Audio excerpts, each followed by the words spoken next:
Hello good morning, કેમ છો? તો સ્વાગત છે દોસ્તો આપ સૌનું એક નવા વિડીયોમાં. તો હાલ અત્યારે હું પોઈચામાં છું અને પોઈચામાં કાલે રાત્રે જ અમે લોકો અહીંયા આગળ આવી ગયા હતા. કાલે સ્ટેચ્યુ ઓફ યુનિટી હતા, તો સ્ટેચ્યુ ઓફ યુનિટી રોકાવાનું અમે લોકોએ થોડું અવોઇડ કર્યું હતું, કેમ કે અમારી ઈચ્છા એવી હતી કે અમે રાત્રે પોઈચામાં આવી જઈશું. જો તમે સ્ટેચ્યુ ઓફ યુનિટી જતા હોય તો તમારે જો પોઈચામાં નાઇટ રોકાવું હોય તો પોઈચામાં રોકાવામાં ફાયદો એટલો છે કે પોઈચામાં તમને અહીંયા આગળ 50 રૂપિયા અને 100 રૂપિયામાં પણ રહેવાની જ અહીંયા સુવિધા મળી જાય છે. અને જો તમે તીર્થાલયમાં રહેવા માંગતા હોય તો તમારે 800 રૂપિયાથી રૂમ સ્ટાર્ટ અહીંયા આગળ થઈ જાય છે. તો એ અહીંયા આગળ બેનિફિટ છે. બીજું કે અહીંયા આગળ જમવામાં પણ ખૂબ સારી એવી રાહત છે. 70 રૂપિયામાં તમને ગુજરાતી થાળી અહીંયા આગળ મળી જાય છે. 20 રૂપિયામાં કઢી ખીચડી પણ અહીંયા આગળ મળી જાય છે. તો એ પણ બેસ્ટ બેનિફિટ છે. એ વિચારીને, જો કે અમારે પોઈચાનો વિડીયો શૂટ કરવાનો હતો, એટલે કાલે રાત્રે અમે લોકો અહીંયા આગળ પોઈચામાં જ આવી ગયા હતા. તો બે ઓપ્શન છે. તમે સ્ટેચ્યુ ઓફ યુનિટી રોકાવા માંગતા હોય તો તમને ત્યાંની જે હોટલ છે લગભગ 1200-1500 રૂપિયાથી સ્ટાર્ટ થાય છે 2025માં. એટલે મને જે બેટર ઓપ્શન લાગ્યો એ જ છે કે જો તમે પોઈચામાં રોકાઈ અને પછી સવારમાં વહેલા અહીંયાથી સ્ટેચ્યુ ઓફ યુનિટી જાઓ. સ્ટેચ્યુ ઓફ યુનિટી અહીંયાથી લગભગ 45 કિલોમીટર થાય છે. તો આરામથી તમે 1 કલાકની અંદર ત્યાં આગળ પહોંચી જાઓ છો. તો એક આ પણ બેસ્ટ ઓપ્શન છે. બીજું કે તમે ત્યાં આગળ ફરી અને અહીંયા આગળ રોકાવા માંગતા હોય તો એ પણ બેસ્ટ ઓપ્શન છે. તો તમને જે યોગ્ય લાગે. અમને તો કાલે ઈચ્છા એવી હતી કે અમે લોકો પોઈચામાં નાઇટ રોકાઈશું, કેમ કે ઘણા ટાઈમથી અમારી ઈચ્છા હતી. અહીંયા જે પાછળ તમે હોલ જોઈ રહ્યા છો ત્યાં 100 રૂપિયામાં બેડ મળી જાય છે અને નાહવા ધોવાની ફૂલ ફેસિલિટી છે. અહીંયા આગળ બાથરૂમ ને બધું, વોશરૂમ બધું એકદમ મસ્ત હોય છે. તો અમે લોકો અહીંયા જ રોકાયા હતા. હવે એક કામ કરીએ છીએ, અહીંયાથી જઈશું અને થોડો ચા નાસ્તો કરી અને પછી જે આગળ મંદિર છે એ પણ તમને હું બતાવું. તો ચાલો આજની જર્નીને આપણે સ્ટાર્ટ કરીએ. અહીંયા નીલકંઠ પ્રસાદમ છે, જ્યાં આગળ આપણને ચાય અને નાસ્તો મળી જશે. ટોકન સિસ્ટમ છે, ટોકન લેવાની અને ટોકનથી અહીં આગળ જે કાઉન્ટર છે ત્યાંથી આપણે નાસ્તો લઈ અને પોતાના માટે જે કંઈ ટેબલ તમારી ઈચ્છા હોય ત્યાં આગળ બેસી અને તમે તમારો નાસ્તો એન્જોય કરી શકો છો. અહીં આગળથી જે રાત્રે જે જમવાની મેં તમને વાત કરી, ગુજરાતી થાળી કે કઢી ખીચડી, પંજાબી થાળી કે કોઈ બી તમને ચાઇનીઝ ફૂડ કે ગમે તે ખાવું હોય એ બધી જ અહીં આગળ વ્યવસ્થા છે. તો એ પણ અહીંયાથી જ મળી જશે. અહીંયાથી ટોકન લેવાનો, ટોકન લઈને અને કાઉન્ટર પરથી આપણને જે કંઈ વસ્તુ લેવી હોય એ લઈ અને અહીં આગળ ખૂબ સારી એવી બેસવાની અને શાંતિથી જમવાની ફેસિલિટીઝ છે. તો ચાલો જઈએ અને અત્યારનો ચા નાસ્તો એન્જોય કરીએ. આ ટોકન કાઉન્ટર છે. અહીંયાથી ટોકન લઈ અને આ જે કંઈ પણ તમે જોઈ રહ્યા છો શોપ, ત્યાંથી તમને જે લેવાનું હોય એ વસ્તુ લઈ અને તમે તમારું ફૂડ અહીંયા બેસી અને એન્જોય કરી શકો છો. બેસવા માટેની અને ખૂબ સારી એવી ફેસિલિટીઝ છે અને સભ્યતા અહીંયા આગળ એક નંબર હોય છે. કેમ કે પોઈચામાં હું 5મી-6ઠ્ઠી વખતે આવ્યો છું, એટલે તમને અહીંયા આગળ જે ફેસિલિટીઝ છે એ ખૂબ સારી એવી મળી રહેશે. તો અત્યારે આપણે નીલકંઠ ધામ પોઈચામાં છે અને અહીંયા કેન્ટીનમાં ઊભા છે. તો અહીંયાની ચાય જે 20 રૂપિયામાં એક પડે છે. કે અહીંયા તમે ખાવામાં સમોસા અને ઇડલી લઈ છે. તો ચાય તમને વર્થ છે, કેમ કે 20 રૂપિયામાં ચાય ખૂબ જ સારી છે. ઇડલી જે તમને 30 રૂપિયામાં પડશે, 30 રૂપિયામાં 3 નંગ આવશે અને સમોસા તમને 2 નંગ આવશે. તો ઓવરઓલ ઇડલી અને ચાયની જો વાત કરીએ તો એકદમ મસ્ત છે. સમોસા થોડા ડિસઅપોઇન્ટ થયા, કેમ કે થોડા ઠંડા છે એટલે મજા ઓછી આવી. બાકી ચાય એકદમ. તો નાસ્તો અત્યારે થઈ ગયો છે અને જેવી રીતે મેં તમને જણાવ્યું કે ચાય અહીંયા બહુ સુપર હતી. હા, સમોસામાં થોડું, કેમ કે સમોસો આપણને શું છે ગરમ ખાવા માટે જોઈએ અને અહીંયા આગળ એ હતો નહીં, એટલે થોડુંક આમ એવું લાગ્યું કે સમોસો હજુ થોડો ગરમ હોત તો વધારે મજા આવત. બટ કંઈ વાંધો નહીં, ઓવરઓલ નાસ્તામાં ખૂબ મજા આવી. હવે હું અત્યારે અહીં આગળ આવી ગયો છું. મારી પાછળ તમે જોઈ રહ્યા છો અહીં આગળ પાર્કિંગ છે અને આ પેડ પાર્કિંગ છે. અહીં આગળ તમને 50 રૂપિયા 4 વ્હીલર માટે લે છે. રિક્ષા એવું હોય તો 30 રૂપિયા, 2 વ્હીલર માટે આઈ થિંક 20 કે 30 રૂપિયા એવો કંઈક ચાર્જ હોય છે. પણ તમારી ગાડી અહીં આગળ એકદમ સેફ રહે છે. તો અમે કાલે રાત્રે જ અમારી ગાડી અહીંયા પાર્કિંગમાં મૂકી દીધી હતી.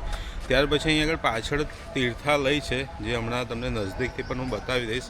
ત્યાં આગળ જો તમારે રોકાવું હોય તો તમે આરામથી, તમને બધી જ facility, AC non AC room મળી જાય છે. 800 રૂપિયાથી ત્યાં સ્ટાર્ટ થાય છે અને 2500 રૂપિયા સમથિંગ ત્યાં આગળનો રેટ હોય છે. તો તમે રોકાઈ શકો છો. બધી ફેસિલિટી તમને ત્યાં આગળ મળી રહેતી હોય છે. તો અહીંયાની થોડી જાણકારી હતી. આ અહીંયાનું વિશાળ પાર્કિંગ છે અને અત્યારે સવારના સમજો કે 8:30 થયા છે, એટલે તમને આ થોડું ખાલી હમણાં લાગે છે, પણ હમણાં 11, 11:30 સુધીમાં જો તમે આ પાર્કિંગને જોશો તો અહીંયા આગળ તમને ગાડી ક્યાં પાર્ક કરવી એ પણ ખ્યાલ નહીં આવે, એટલી ગાડી અહીંયા આગળ આવી જશે. અને અહીંયા આગળ એવરી ડેનો આટલો રસ હોય છે. તમે ગમે ત્યારે આવો ને તો તમને અહીંયા આગળ આટલી પબ્લિક તો જોવા મળતી જ હોય છે, કેમ કે અહીંયા આગળ જોવાલાયક ઘણું બધું છે અને ખૂબ જ સુંદર અને સાફ સફાઈ એટલી મસ્ત હોય છે ને કે તમે આવો એટલે તમને ખૂબ મજા આવી જાય. આ સામું તીર્થાલયમ છે કે જ્યાં આગળ તમને રોકાવું હોય તો તમે અહીંયા આગળ સ્ટે લઈ શકો છો, અને મંદિરની બિલકુલ સામું જ છે. તો જેવી રીતે મેં તમને પ્રાઇસ કીધું કે 800 રૂપિયાથી લઈ અને તમે 2200 સુધીની અહીંયા આગળ રૂમ લઈ શકો છો, અને ખૂબ સારી એવી અહીંયા આગળ ફેસિલિટીઝ તમને મળી રહેશે. આ છે આ મંદિરનો વિશાળ ગેટ કે જેને તમે જોઈ શકો છો કે વિશાળ હાથીઓ દ્વારા ગેટને સજાવવામાં આવે છે, અને અહીંયાથી જ એન્ટ્રી છે કે એન્ટ્રી લઈ અને આપણે અંદર જઈએ અને દર્શન કરીએ છીએ.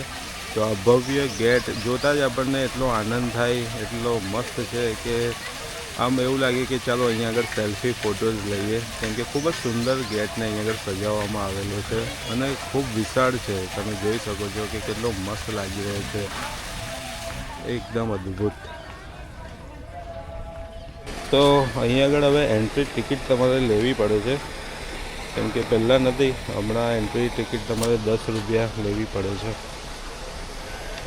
ગેટની અંદર જેવા તમે એન્ટર થશો તો તમને આવી સહજાનંદ મહારાજની એક ભવ્ય મૂર્તિ જોવા મળશે કે જેઓ આ રીતે રથ ઉપર બેસેલા છે, અને જેઓનો રથ 2 સિંહ સાથે જોડેલો છે. એવો એક અદ્ભુત નજારો અહીંયા આગળ તમને જોવા મળશે.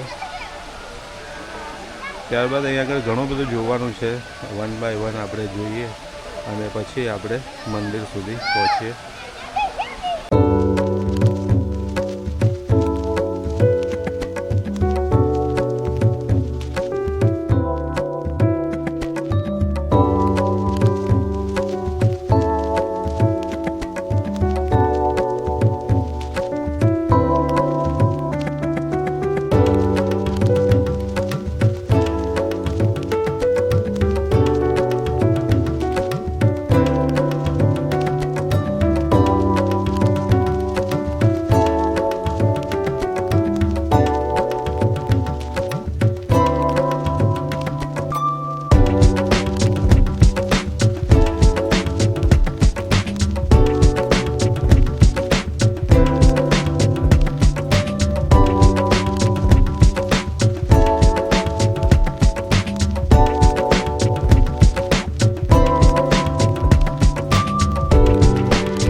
એક આર્ટિફિશિયલ ટ્રી છે કે જેના ઉપર આ રીતે સજાવટ કરી છે, પણ તમને એવું લાગે કે ઓરિજિનલ હોય, એકદમ મસ્ત એવું.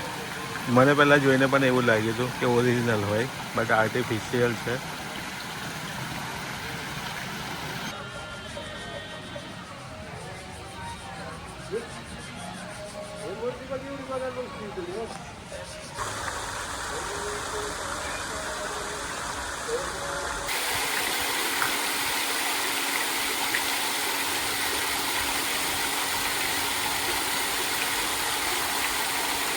પોઈચા ગુજરાત રાજ્યના નર્મદા જિલ્લામાં આવેલું છે, અને નર્મદા નદીના તટ ઉપર જ આ મંદિર છે.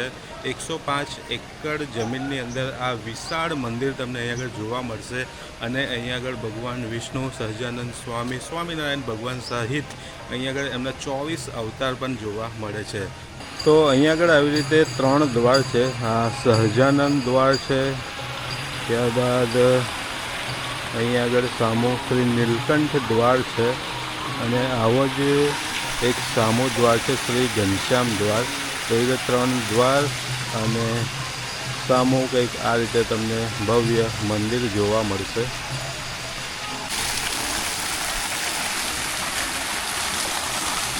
તો એક આર્ટિફિશિયલ તળાવ બનાવવામાં આવ્યું છે અને નીલકંઠ સરોવર નામ આપ્યું છે. મંદિરની ફરતે તમે જ્યારે જોશો તો મંદિરની ફરતે આ આખું તળાવ છે, નીલકંઠ સરોવર, અને તમે જોઈ શકો છો એકદમ ક્લીન વોટર અને સામું મંદિર. અને જે મેઇન મંદિર છે, મુખ્ય મંદિરની ફરતે આ રીતે નાના નાના બીજા અલગ અલગ મંદિર બનાવેલા છે. જેમ મેં તમને કીધું કે અહીંયા આગળ ભગવાનના 24 અવતાર છે, તો એ પ્રમાણે અહીંયા આગળ અલગ અલગ નાના નાના મંદિરો બનાવેલા છે. અને આ મુખ્ય મંદિર છે, તો જેનો ઘુમ્મટ તમે જોઈ શકો છો, ગોલ્ડથી સજેલો છે. આમ ઉપરનું મંદિર જે છે આખું ગોલ્ડથી તમે સજેલું જોઈ શકો છો.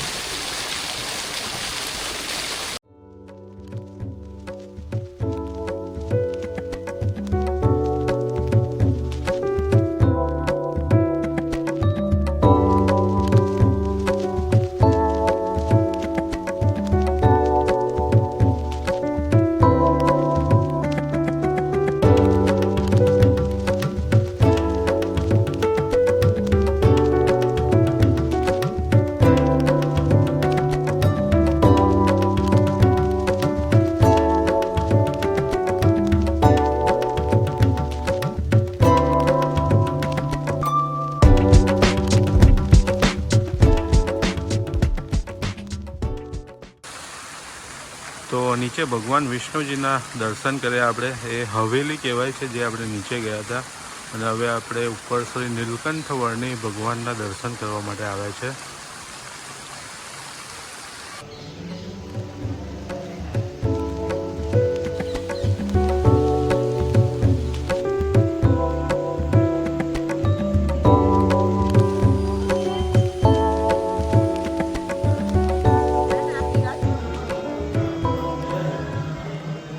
તો ખૂબ સરસ એવા દર્શન આપણે કરી લીધા. વિષ્ણુ ભગવાનના દર્શન કર્યા, સ્વામિનારાયણ ભગવાનના દર્શન કર્યા, સંકટ મોચન હનુમાનજી દાદા અને બાળ સ્વરૂપ જે ઘનશ્યામ લલ્લા છે એમના પણ દર્શન કર્યા. અહીંયા આગળ ઘણા બધા મંદિરો છે, પણ જો અલગ અલગ બધા જ મંદિરનો વિડીયો તમને બતાવવા જઈશ તો વિડીયો ખૂબ લાંબો થઈ જશે. એટલે જે મુખ્ય મંદિર છે એ દરેક મંદિર મેં તમને અહીંયા આગળ બતાવી દીધું. સાથોસાથ આ જે મંદિર છે, જેમ મેં તમને જણાવ્યું કે નર્મદા નદીના તટ ઉપર છે, એટલે અહીંયાથી તમને આ એક સુંદર નજારો જોવા મળશે નર્મદાજીનો. તો એનો પણ તમે અહીંયા આનંદ લઈ શકો છો. અને ઓવરઓલ મંદિર મેં તમને બતાવ્યું, ખૂબ જ સુંદર મંદિર છે. અને અહીંયા આગળ આવશો તો જેમ મેં જણાવ્યું કે 24 અવતારના તમને દર્શન થઈ જશે.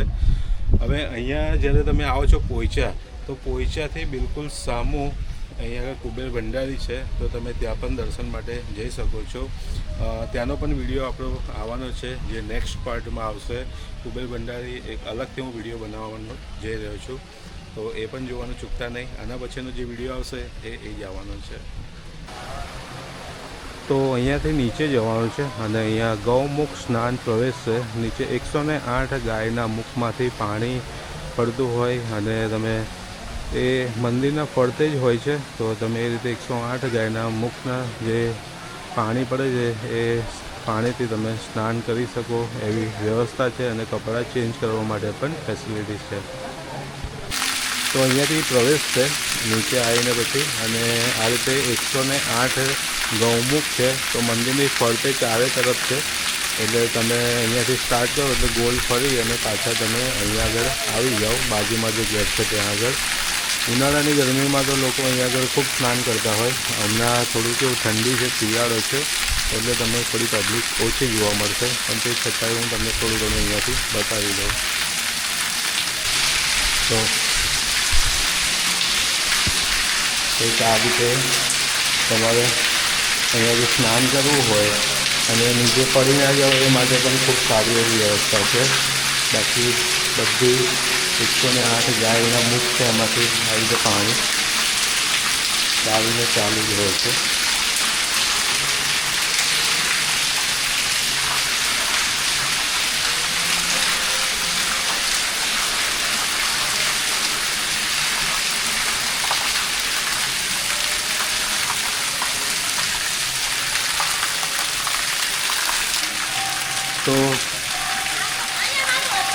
આપણે ત્યાંથી શરૂઆત કરી હતી અને ગોળ ફરતા ફરતા તમે જો બહાર જવાનો રસ્તો એટલે પાછા ત્યાં જ આવી ગયા.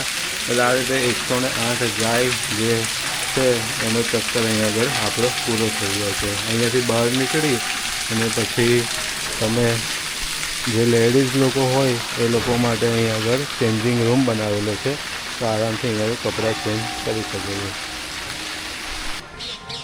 તમે જ્યારે પણ પોઈચાનો પ્લાન બનાવો ને ત્યારે એ રીતનો બનાવજો કે સવારમાં બી જો આવતા હોય તો સાંજે અહીં આગળ 8-9 વાગ્યા સુધી રોકાવાય એવો પ્લાન તૈયાર કરજો. કેમ કે જે સાંજના સમયમાં જે અહીં આગળ રોશની હોય છે એ અદ્ભુત હોય છે. જ્યારે સાંજે લાઇટિંગ ને એવું બધું થાય છે ત્યાર પછી અહીંયાનો નજારો આખો ચેન્જ થઈ જાય છે. આમ સ્વર્ગમાં હોય ને એવી તમને ફિલિંગ આવે. એટલે જ્યારે પણ પ્લાન કરો તો એવો પ્લાન કરો કે સાંજે તમે અહીં આગળ આરામથી 8-9 વાગ્યા સુધી રોકાઈ શકો. બીજું કે અહીં આગળ સાંજે 5:15 વાગે નગર યાત્રા જે નીકળે છે એ પણ જોવાની ખૂબ મજા આવે છે. એ તમે એકવાર જોવાનું મિસ ના કરતા, કેમ કે એ એવરી ડે સાંજે 5:15 વાગે નીકળે છે અને લગભગ 1 કલાક જેટલું ચાલે છે. તો એમાં પણ તમને ખૂબ મજા આવશે.